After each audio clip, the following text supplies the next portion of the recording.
अहो फोन उचला. अहो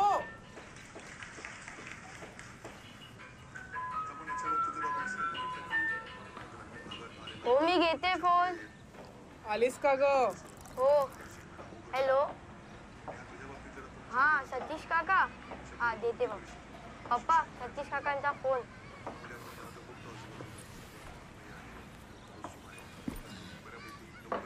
चहा. हॅलो. नाही रे डोळा लागला जरा. हो येतो थोड्या वेळात. अरे माहित आहे घेऊन येतो. हो हा चल फोन ठेव.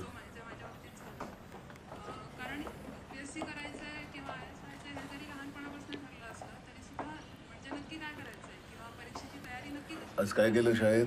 काय नाही. बाईंनी काय शिकवलं?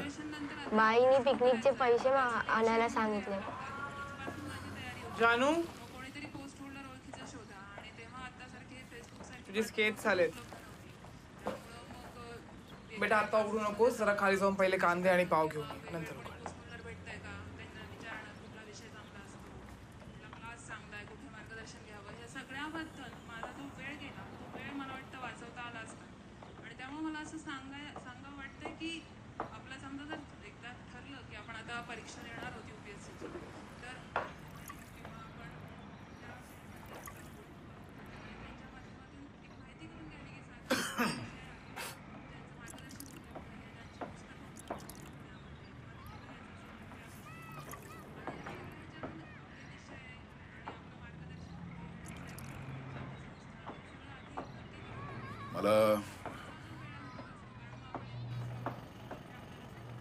मला 500 रुपये हवेत. कशा करता? फोन रिचार्ज करायचं मला. गेल्या आठवड्यात 300 रुपयाचा रिचार्ज केला होता. त्याचं काय झालं? हो संपला तो रिचार्ज. मला सुद्धा कामं असतात. आणि जास्त प्रश्न विचारू नकोस. पैसे दे.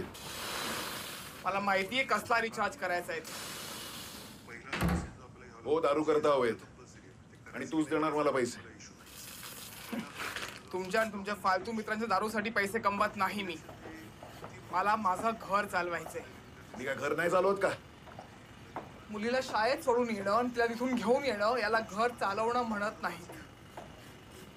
घर चालवण्याकरता पैसे कमवावे लागतात. मी सुद्धा कमवलेत पैसे. आणि तुझे पैसे कुठून येतात ना सगळ्यांना माहिती आहे. हो तर मी इमानदारीने कमवलेत पैसे. इमानदारी नव्हे, गाढवपणा. आणि तुमच्या गाढवपणामुळेच तुमची आज ही परिस्थिती आहे. मी नसते ना तर आज एक घर नसतं. पोट भरलेलं असलं की मगच असली प्रवचनं सुचतात. तुझ्याकडे ठेव. मला पैसे हवेत. घर चालवते घर चालवते. तूच नाही चालवते घर.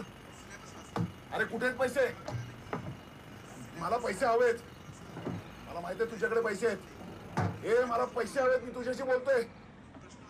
जरा फक्त 500 साठी एवढी नाटकं. आज नोकरी नाही म्हणून काही बोलणार तू? अरे चुट्ट्या समजतेस का मला? जेव्हा बघू तेव्हा पैसे नाहीत पैसे नाहीत. वेडा आहे का मी? मला पैसे हवेत. ऐकलं का? मला पैसे हवेत. भिंचोत रोज रोज पैशाला घेऊन तमाशा. अरे भीक नाही मागत मी. कळलं का? आणि तुझ्या मेहनतीचे पैसे नाही उडवत. जिथनं येत आहेत ना तिथेच पाठवते तुझ्या पैशाला गटारात.